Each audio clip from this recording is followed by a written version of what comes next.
بسم اللہ الرحمن الرحیم۔ آج کی اس ویڈیو میں ہم ہجرت مدینہ کو چند واقعات کے ذریعے بیان کریں گے، لیکن اس سے پہلے میری تمام دیکھنے والوں سے گزارش ہے کہ اگر ابھی تک ہمارا چینل سبسکرائب نہیں کیا تو فوری سبسکرائب کر لیں تاکہ آنے والی مزید اچھی ویڈیوز آپ تک بآسانی پہنچ سکیں۔ حضرت عروہ رضی اللہ تعالیٰ عنہ سے مروی ہے، فرماتے ہیں کہ جب حبشہ کی جانب ہجرت کرنے والے مہاجرین میں سے چند لوگ واپس مکہ مکرمہ لوٹ آئے اور اس دوران مکہ مکرمہ میں بھی بے شمار لوگ مسلمان ہو چکے تھے، جبکہ مدینہ منورہ کے بھی بے شمار لوگ مسلمان ہو چکے تھے۔ قریش نے مسلمانوں پر مظالم کی انتہا کر دی اور مدینہ منورہ سے آنے والوں کو بھی تنگ کرنے لگے۔ اس دوران مدینہ منورہ کے 70 نقیب جو مسلمانوں کے سردار تھے، انہوں نے حج کے ایام میں حضور نبی کریم صلی اللہ علیہ وآلہ وسلم کی بیعت کی تھی، جسے بیعت عقبہ کہا جاتا ہے، اور انہوں نے عہد کیا تھا کہ آپ صلی اللہ علیہ وآلہ وسلم یا آپ صلی اللہ علیہ وآلہ وسلم کے جو بھی صحابہ کرام مدینہ آئیں گے، ہم ان کی بھرپور حمایت کریں گے اور اپنی جان دینے سے بھی دریغ نہیں کریں گے۔ پھر اللہ عز و جل کا حکم بھی آن پہنچا اور اس دوران قریش کے ظلم و ستم میں بھی بے پناہ اضافہ ہو چکا تھا۔ 13 نبوی کو حضور نبی کریم صلی اللہ علیہ وآلہ وسلم نے صحابہ کرام کے ایک گروہ کو مدینہ منورہ کی جانب ہجرت کرنے کا حکم دیا اور یہ گروہ کامیابی کے ساتھ مدینہ منورہ پہنچ گیا۔ اس کے بعد حضور نبی کریم صلی اللہ علیہ وآلہ وسلم کے حکم پر صحابہ کرام کی ایک بڑی تعداد ہجرت کر کے مدینہ کی جانب روانہ ہونے لگی۔ ام المومنین حضرت عائشہ صدیقہ رضی اللہ تعالیٰ عنہ سے مروی ہے، فرماتی ہیں کہ حضور نبی کریم صلی اللہ علیہ وآلہ وسلم نے ہجرت کے متعلق صحابہ کرام کو آگاہ کرتے ہوئے فرمایا کہ مجھے تمہارا دار ہجرت دکھایا گیا ہے جو کھجوروں والا شہر ہے۔ حضرت عمر فاروق رضی اللہ تعالیٰ عنہ کو بارگاہ نبوت صلی اللہ علیہ وآلہ وسلم سے جب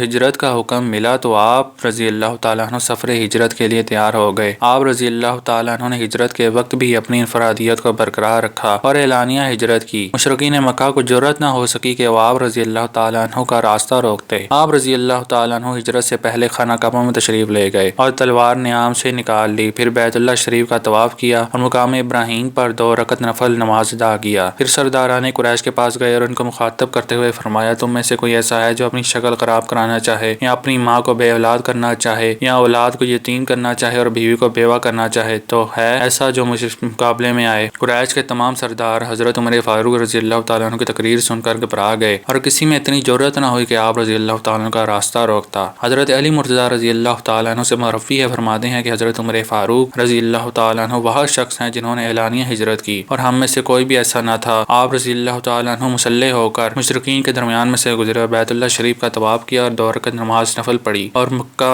والوں سے مخاطب ہو کر فرمایا، تمہارے چہرے مسخ ہو جائیں، اللہ تم لوگوں کے غرور خاک میں ملا دے۔ تم میں جو چاہتا ہے اپنی ماں کو روتا اور بچوں کو یتیم کر دے اور بیوی کو بیوہ کر دے تو مجھے روکنے کی ضرورت کرے۔ حضرت علی مرتضیٰ رضی اللہ تعالیٰ عنہ فرماتے ہیں، کسی نے حضرت عمر فاروق رضی اللہ تعالیٰ عنہ کا پیچھا نہ کیا اور ہم میں سے کمزور ان کے ساتھ ہو لیے۔ بعد ازاں حضور نبی کریم صلی اللہ علیہ وآلہ وسلم نے حضرت ابوبکر صدیق رضی اللہ تعالیٰ عنہ کے ہمراہ مدینہ منورہ کی جانب ہجرت فرمائی۔ حضرت عمر فاروق رضی اللہ تعالیٰ عنہ کی ہجرت کے متعلق یہ بھی منقول ہے کہ آپ رضی اللہ تعالیٰ عنہ نے فرمایا، عیاش بن ربیعہ اور حشام بن عاص بن وائل نے مدینہ منورہ کی جانب ہجرت کا ارادہ کیا تو مقام صرف سے اوپر بنی غفار کے تالاب کے پاس مقام تناسب میں ملنے کا وعدہ کیا اور ہم نے ایک دوسرے سے کہا کہ جو شخص کل صبح اس مقام پر نہیں پہنچے گا اس کے متعلق یہ سمجھا جائے گا کہ اسے مشرکین نے گرفتار کر لیا ہے۔ پھر اگلی صبح میں اور عیاش بن ربیعہ مطلوبہ مقام پر پہنچ گئے اور حشام بن وائل نہ آئے اور ہم نے جان لیا کہ مشرکین نے انہیں گرفتار کر لیا ہے، اور پھر ہم مدینہ منورہ کی جانب روانہ ہوئے اور قباء میں عمرو بن عوف کے پاس قیام کیا۔ حضرت براء بن عازب رضی اللہ تعالیٰ عنہ فرماتے ہیں، ہمارے پاس مدینہ میں حضرت معصب بن عمیر رضی اللہ تعالیٰ عنہ آئے اور پھر عمرو بن ام مکتوم آئے اور یہ دونوں حضرات لوگوں کو قرآن پڑھاتے تھے۔ پھر حضرت بلال، حضرت سعد بن ابی وقاص اور حضرت عمار بن یاسر رضی اللہ تعالیٰ مجمعین آئے اور پھر حضرت عمر فاروق رضی اللہ تعالیٰ عنہ 20 صحابہ کرام کو لے کر آئے اور پھر حضور نبی کریم صلی اللہ علیہ وآلہ وسلم حضرت ابوبکر صدیق، حضرت عامر بن فہیرہ رضی اللہ تعالیٰ عنہ کے ہمراہ تشریف لائے۔ میں نے مدینہ والوں کو اس سے زیادہ پہلے خوش کبھی نہیں دیکھا تھا۔ حضرت عمر فاروق رضی اللہ تعالیٰ عنہ کے ساتھ 20 لوگ ہجرت کر کے آئے جن کے نام یوں ہیں: حضرت زید بن خطاب جو کہ حضرت عمر فاروق رضی اللہ تعالیٰ عنہ کے بھائی تھے، حضرت سعید بن زید بن خطاب، حضرت خنیس بن خزافہ، حضرت عبداللہ بن سراقہ، حضرت واقد بن عبداللہ، حضرت خولد بن ابی خولی، حضرت مالک بن ابی خولی، حضرت عمرو بن سراقہ، حضرت ایاز بن بکیر، حضرت عاقل بن بکیر، حضرت عامر بن بکیر اور حضرت خالد بن بکیر رضی اللہ تعالیٰ اجمعین شامل ہیں۔ حضرت عمر فاروق رضی اللہ تعالیٰ عنہ نے قباء میں قیام فرمایا جہاں آپ رضی اللہ تعالیٰ عنہ کے خاندان کے دیگر لوگ بھی آپ رضی اللہ تعالیٰ عنہ سے آن ملے۔ پھر آپ رضی اللہ تعالیٰ عنہ اپنے خاندان کے دیگر لوگوں کو ہمراہ لیے مدینہ منورہ روانہ ہوئے۔ قباء میں آپ رضی اللہ تعالیٰ عنہ کا قیام رفاع بن عبد المنذر کے گھر پر رہا۔ جب تمام صحابہ کرام رضوان اللہ تعالیٰ اجمعین ہجرت کر کے مدینہ منورہ پہنچ گئے تو حضور نبی کریم صلی صلی اللہ علیہ وآلہ وسلم حضرت علی کو اپنے بستر پر لٹا کر حضرت ابوبکر صدیق کے ہمراہ مکہ مکرمہ سے نکلے اور مدینہ منورہ پہنچے۔ حضور نبی کریم صلی اللہ علیہ وآلہ وسلم نے مدینہ منورہ پہنچ کر مہاجرین کی رہائش اور دیگر معاشی ضروریات کے حوالے سے انتظامات فرمائے اور مدینہ منورہ کے انصاریوں اور مہاجرین مکہ کو آپس میں بھائی چارے اخوت کے رشتے میں منسلک کیا۔ آپ رضی اللہ تعالیٰ عنہ کا رشتہ حضرت عتبان بن مالک رضی اللہ تعالیٰ عنہ سے قائم کیا گیا، جو کہ قبیلہ بنو سالم کے معزز رئیسوں میں شمار ہوتے تھے۔ حضرت عمر فاروق رضی اللہ تعالیٰ عنہ نے مدینہ منورہ میں آنے کے بعد بھی اپنے قیام قباء میں ہی رکھا اور ایک دن آپ رضی اللہ تعالیٰ عنہ خود بارگاہ رسالت میں آپ صلی اللہ علیہ وآلہ وسلم میں حاضر ہوتے اور دوسرے دن آپ رضی اللہ تعالیٰ عنہ کے دینی بھائی حضرت عتبان بن مالک رضی اللہ تعالیٰ عنہ بارگاہ رسالت میں آپ صلی اللہ علیہ وآلہ وسلم میں حاضر ہوتے۔ موسیٰ بن محمد ابراہیم اپنے والد سے روایت کرتے ہیں کہ حضور نبی کریم صلی اللہ علیہ وآلہ وسلم نے حضرت ابوبکر صدیق رضی اللہ تعالیٰ عنہ حضرت عمر فاروق رضی اللہ تعالیٰ عنہ کے مابین عقد مواخا فرمایا۔ عبید اللہ بن عبداللہ بن عتبہ بیان کرتے ہیں کہ حضرت عمر فاروق رضی اللہ تعالیٰ عنہ کا مکان حضور نبی کریم صلی اللہ علیہ وآلہ وسلم کی عطا کردہ زمین پر تھا۔ حضور نبی کریم صلی اللہ علیہ وآلہ وسلم نے مدینہ منورہ میں حضرت ابو ایوب انصاری رضی اللہ تعالیٰ عنہ کے گھر قیام فرمایا۔ حضرت ابو ایوب انصاری رضی اللہ تعالیٰ عنہ کے گھر کے سامنے بنو مالک بن نجار کے ایک محلہ کے میدان میں جہاں حضور نبی کریم صلی اللہ علیہ وآلہ وسلم کی اونٹنی قصوہ بیٹھی تھی، آپ صلی اللہ علیہ وآلہ وسلم نے اس میدان کے متعلق دریافت کیا کہ یہ جگہ کس کی ملکیت ہے۔ آپ صلی اللہ علیہ وآلہ وسلم کو بتایا گیا کہ یہ دو کم سن بھائیوں سہل اور سہیل کی جگہ ہے اور ان کے سرپرست مدینہ منورہ میں سب سے پہلے اسلام قبول کرنے والے حضرت اسد بن زرارہ ہیں۔ آپ صلی اللہ علیہ وآلہ وسلم نے اس جگہ پر مسجد کی تعمیر کا ارادہ ظاہر کیا۔ حضرت سعد اور حضرت سہیل رضی اللہ تعالیٰ عنہ نے وہ جگہ فی سبیل اللہ دینا چاہی، مگر آپ صلی اللہ علیہ وآلہ وسلم نے اسے خریدنے کا ارادہ ظاہر کیا۔ پھر 10,000 درہم کے عوض وہ جگہ خرید کر اس میں مسجد نبوی کی بنیاد رکھی گئی۔ جگہ کی قیمت حضرت ابوبکر صدیق رضی اللہ تعالیٰ عنہ نے ادا فرمائی۔ حضور نبی کریم صلی اللہ علیہ وآلہ وسلم نے مسجد نبوی کی تعمیر میں دیگر صحابہ کرام رضوان اللہ تعالیٰ اجمعین کے ہمراہ دن رات کام کیا۔ آپ صلی اللہ علیہ وآلہ وسلم مسجد کے لیے پتھر اپنی کمر پر لاد کر لاتے، جبکہ دیگر صحابہ کرام نے بھی مسجد کی تعمیر میں بھرپور حصہ لیا۔ مسجد نبوی کی سادگی کا بہترین نمونہ بنایا گیا اور اس کی دیواریں پتھر اور گارے سے بنائی گئیں۔ مسجد کی چھت کھجور کے پتوں کی بنائی گئی۔ مسجد کی تعمیر کے بعد آپ صلی اللہ علیہ وآلہ وسلم کے حکم پر اس کے گرد حجرے تعمیر کیے گئے، جہاں آپ صلی اللہ علیہ وآلہ وسلم اپنے اہل و عیال کے ہمراہ مقیم ہوئے۔ مدینہ منورہ آمد کے بعد حضور نبی کریم صلی اللہ علیہ وآلہ وسلم نے مسجد نبوی کی تعمیر شروع کی تو حضرت عمر فاروق رضی اللہ تعالیٰ عنہ نے بھی دیگر صحابہ کرام کی طرح مسجد نبوی کی تعمیر میں بڑھ چڑھ کر حصہ لیا۔ مسجد نبوی کی تعمیر کے بعد نماز باقاعدگی سے